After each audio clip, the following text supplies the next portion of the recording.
Okay, so we are going to start by cutting the object or subject of your photo from the background. Remember, your photo needs to be original, something that you've taken yourself, and it should be HD, so it fits into the 1080p format that we're going to bring it into in After Effects. So just make sure it's a large file size and it's your photo.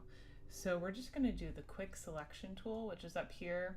If it's on the magic wand, you can just right click and get to that quick selection tool. Once you click into the selection tool, you'll see this option up here for select and mask. You want to come in there. If you come over to the view, I think the overlay view is really helpful because you can really see what you're doing. So then you come into your image and you're drawing out the selection. Now my brush is really small, so I'm hitting the right bracket key to make it bigger.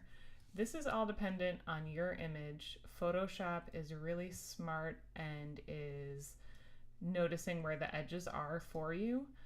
But when you get into detailed sections, you're going to want to make your brush smaller. And if you're in big sections, you can make your brush bigger. If you have some really detailed edges like some hair or tree branches, I put two tutorials, links to tutorials on Canvas on how to do that. And there's tons of tutorials online, but I found two that I think are really helpful, quick ways if you had like flyaway hairs in here. So see, I selected this. So everything that's in color will be my selection and everything that's red will be not the selection. So to get this back, I can do the left bracket key to make my brush smaller, and I can hold the Option key, the Alt Option key, or come up here and select the negative brush to get that back. So just spend a lot of time with your selection, getting the edges looking really good. This is the kind of thing where you really want to set yourself up to do a good job and make it easier when you're animating. So all this setup where it might feel like a pain is actually going to help you later. Okay, mine's not perfect, but we're just gonna keep it like that. And we're gonna go to the output, new layer with layer mask, because we want the mask to be there so we can edit the mask. So press that, press OK. And then when we come into our layers panel, if you ever don't see your layers panel, you just come up to window and make sure that layers is checked. And you can be on the mask here, which is the black and white one, and you can further edit your mask once you get in here with just the simple brush tool. You can select the size and shape. I often like one that's a little like this and pretty soft. And then make sure your foreground and background color are set to black and white. If they're not, you just click on this little black and white one to get them there. And so white, I'm going to make my brush bigger with the right bracket tool. White adds to the selection, adds back, it's reading the information in the background.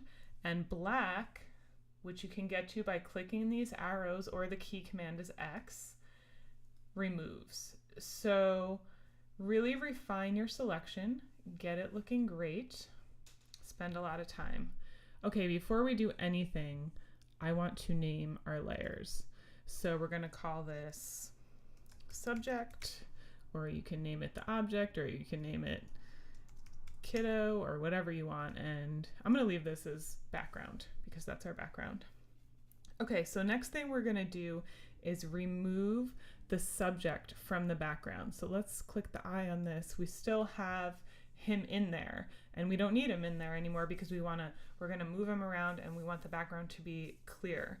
So what you're going to do is Control or Command and click on this layer mask here. And see what that did? It automatically made a selection. And we're just going to expand this selection because you see how it's coming in a little bit. It's not totally perfect. So we want to go to Select, Modify, Expand. And I think 20 is good. I think anywhere, let's try 10, anywhere from 10 to 20. Press OK. And see how it just made the selection a little bit bigger? I can still see that there's some edges showing through. So let me select expand again, and that looks pretty good. So we want this selection to go all around the outside of our subject. And then I'm going to click on the background layer. So make sure you're on that background layer and go to Edit, Fill. And the contents here is probably default to foreground or background color or black. You want it content aware. You want this checked, color adaptation, and you want the opacity 100, blending mode normal. So this is what it should look like. Press OK. And it's going to take a while for Photoshop to work, but Photoshop is reading what's in the background. Now this is where you'll see, I'm going to deselect by doing Command or Control D. Now you can see what happened because my image kind of had a lot going on, but if you use an image with good depth of field and your background's really blurry, that's going to help you a lot more for this. So you can see where this got kind of messed up. So there's a couple options to fix this. If the edges of your subject were showing a lot, you could go back in your history to before you did the expand, and you could make your selection expanded further, like try 25 or 30. So to fix this up, you could just brush in some colors if you want. You can always use the clone stamp tool, which is right here. There's also this patch tool, which I think helps for this. So I'm going to, the patch tool is under where the band-aids, the healing brushes are.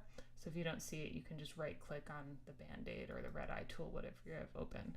So I'm just drawing this, makes a selection, and you can drag it out either way. So I'm gonna try to match it up. And I'm going to do Command Control D to deselect, and see that looks way better.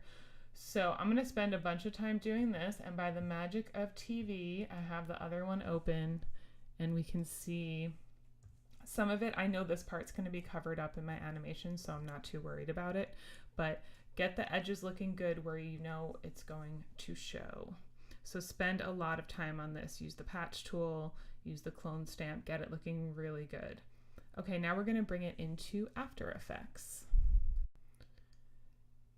So you'll have your Photoshop file saved, and we're going to bring it into After Effects. And a good thing to know is that if you change your Photoshop file in Photoshop and hit save, it's going to change it in After Effects, which is really great because you can make adjustments to the background or your mask or whatever you need to do, and it will, whatever saved in Photoshop will change in After Effects, and that works across most of the Adobe programs.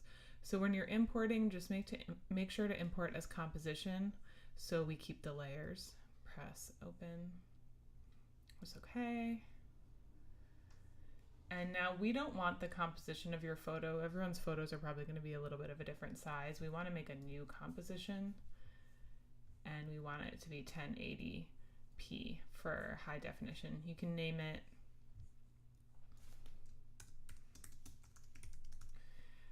and you want to make it 15 seconds. For this demonstration, I'm going to make it 5 seconds so my computer doesn't freak out.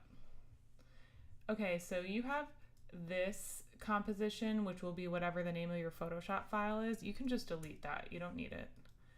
And we want to be on the new composition that we made. So you want to bring in these layers, your 2 layers from your Photoshop file, drag them in.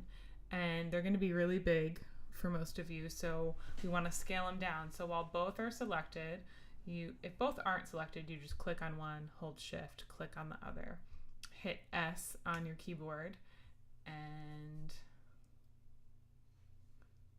if you have them both selected, they'll scale them both down.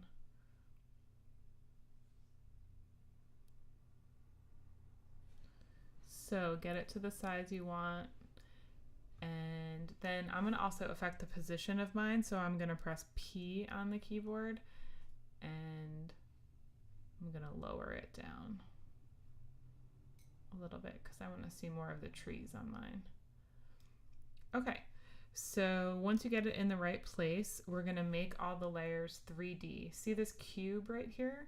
You just click, and since both were selected, it made them both 3D, and that makes them 3D with that little 3D cube. So we're going to make the background and the subject look more realistic with that parallax movement, like they're moving with the background moving slower and the foreground moving faster as it would in real life. So first we're going to add a camera. So you just right click anywhere over here, new camera. I'm setting mine to 35 millimeters because that's similar to what my lens was. If you don't know what your lens is, just do it as 35, and for this it should be just fine. And then we're also going to add a null object. The null object is going to control the camera movement. So right click, new null object. So we want to parent the camera to this null object. So you can click on this spirally thing and drag it over here. If you don't like that way, you can do it pick it from the drop down. So let me just show you what happens. So if I'm on the null object and we move it around, you can see how it's controlling our camera view. Just hit Control C to get back. So the next thing we're going to do is make the background and foreground, we're going to like separate them. So we need to come into this view right here where it says active camera. We're going to come into custom view 1, and you can see this is the camera right here, and we have the different layers. So I want to get in the background layer, and I'm using the blue arrow, which is the Z axis, which is the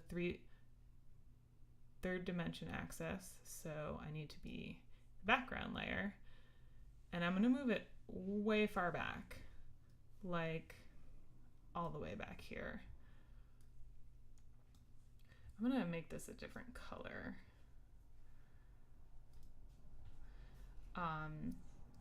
And you can see if I hit P on this, you can see these are the X, Y, and Z position. So we're moving it.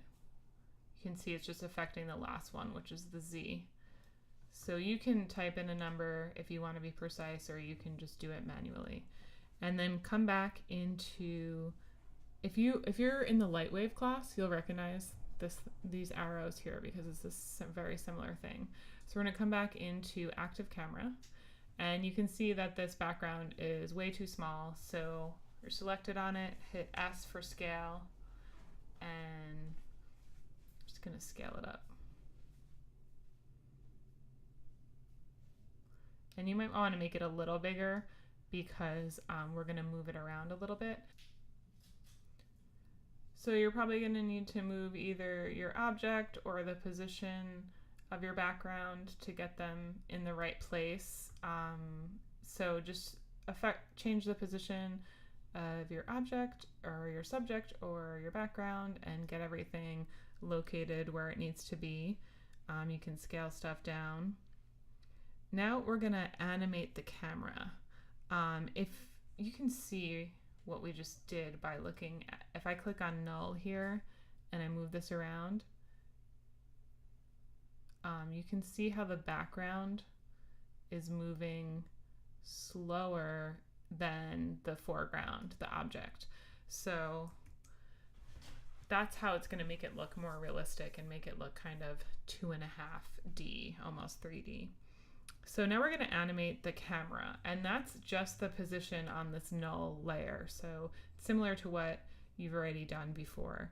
So we're going to be on the null layer, hit P for position, click the stopwatch, drag the timeline indicator to the end. You know, yours is longer, and you're going to maybe move it to the left or right, like pan left or right and zoom in. So I'm going to have it move this way.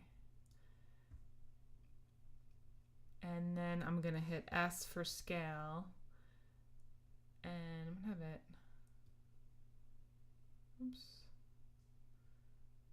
zoom in. So you want to have your animation so that the position and the scale are affected. So either move it to the side and zoom in or out. That's up to you and your design. You also want to make sure that the null is a 3D object, so just make sure you've clicked on that. You might have to hit the spacebar and render it again. And if your animation is looking kind of funny, it might be because your keyframes aren't lined up, so you can just come into the drop down here on the null object and go to transform, and you can just move your keyframes around so that they're all lined up, because if they're not, it might look kind of funny. Okay, now we're going to add some details, and you can make them yourself, or for this part of the project you can get them from Pixabay or any other royalty-free website. You want objects that are on a transparent background, so you want pings.png. If you make them yourself, you're just going to isolate the object from the background the way we did earlier and save it with the transparent background as a PNG. So you just save that layer. So I've gone to File, Import. I found the file I wanted, this ping file, and I opened it, and then I'm grabbing it from here and dragging it above my other layers. And I like to color code everything. So it's probably pretty big, so you can hit you can hit S to affect the scale and scale it down. And we want this to be a 3D object as well. So just click on here to make it 3D. And then we can do something that we haven't done yet in After Effects. We can do 2 views horizontal. And we're going to have active camera, and in here we want to see the custom view 1, so we can see where everything is. So some of these cookies might go,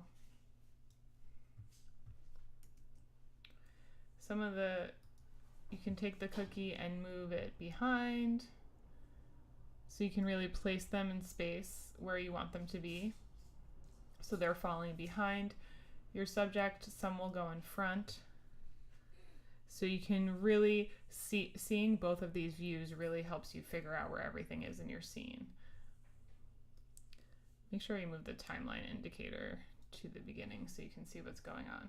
So there's a lot of options here. We're going to make a couple copies of the cookie, and each time we make a copy we're going to rotate it, resize it. So I'm just clicking on the layer, Command or Control C, Command or Control V.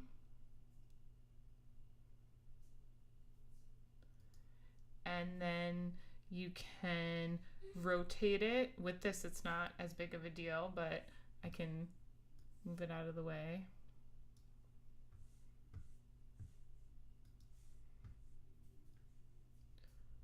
I can move it. I can grab it in here and bring it forward.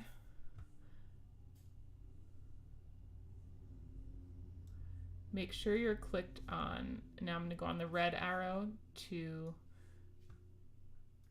move it to the side. I'm in here with the blue arrow to move it to the front. And I'm going to hit R to rotate. And there's the X, Y, and Z rotation. And I want you to play around with all of those, because depending on what your object is, it could look really cool. And I'm going to hit S for scale, because probably want to make it bigger if it's further up. So I'm going to come back to my original one, and I'm going to duplicate that again by just clicking on it, doing Control Command Copy, Control Command C, Control Command V. And then you can, if you don't want to move it up here in the screen, you can just hit P for position and move it wherever you want. Maybe I want it higher.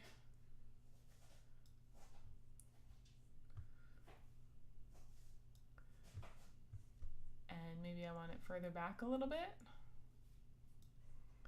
And I definitely want to rotate it, so I'm hitting R and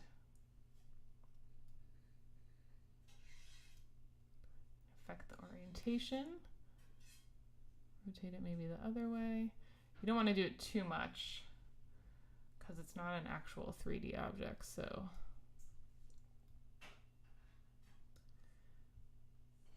And then I'm gonna come back in to my original one. I want to rotate that a little bit too.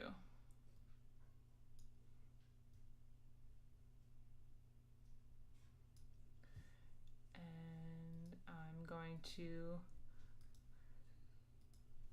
Command Control C, Command Control V, and then I'm going to hit P for position and just keep on adjusting. Pull another copy out. Make one that's move it all the way over here.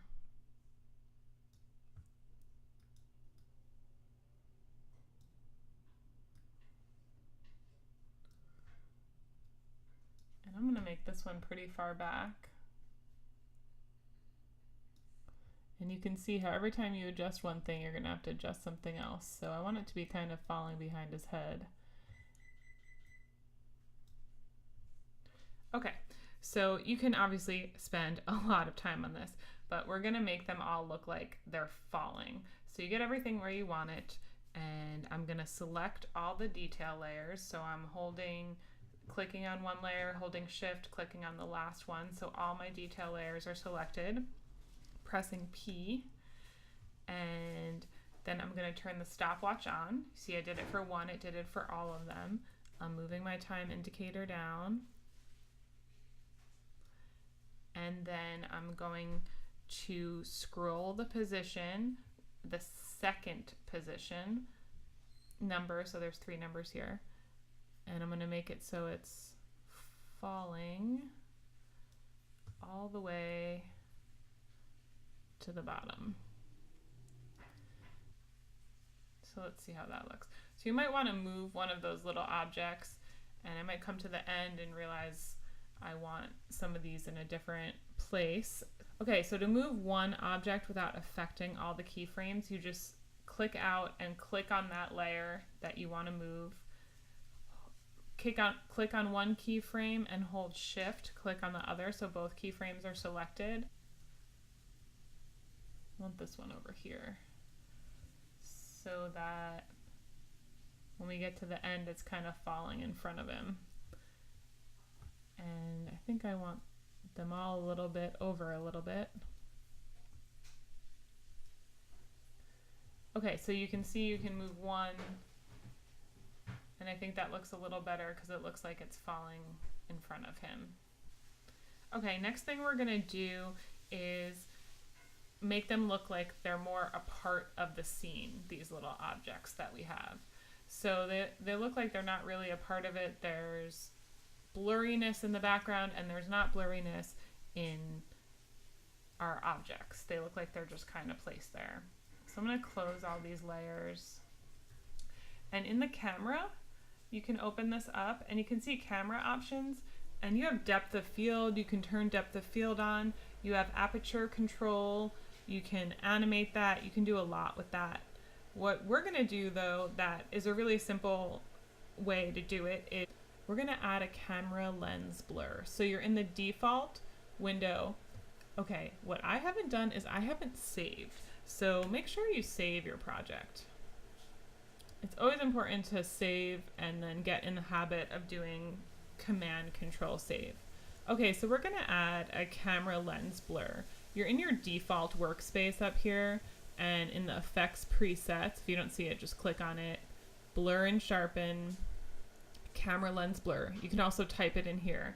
And let me close these so we can see all our layers. And what we want to do is click on this and just drag it into one of your layers. Now it's going to pop up over here with the options, and you can see that one in the background. So the ones in the background you're going to want to make more blurry. The ones in the foreground you're going to want to make less blurry. You can affect all the different, I think the roundness is a good one to add. So play around with that. And you can copy and paste your blur onto the other objects.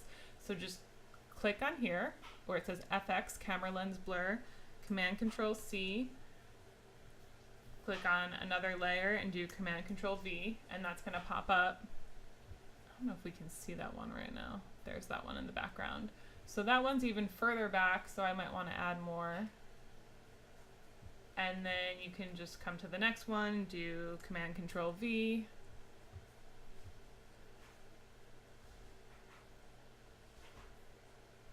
And that one is further forward, so I'm going to give it a little less blur.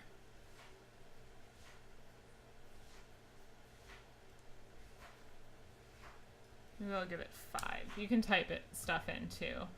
And then go to the last one, Command Control V, and let's type in like 3. And that's it for this tutorial. Make sure you think of creative ways to add other animation effects. Teach yourself something new. You're going to add music and you're going to fade in and fade out. I want you to add some interest to this. Think about lighting effects. Think about maybe creating a vignette in Photoshop and saving it for your other projects. That always looks really great. And remember to add music. You're just importing music and you're making keyframes to fade it in and out. And then to render, you're going to open up Adobe Media Encoder and you're going to do File, Export to Adobe Media Encoder. And I always open it up first. I find I have trouble if I don't open up the program first.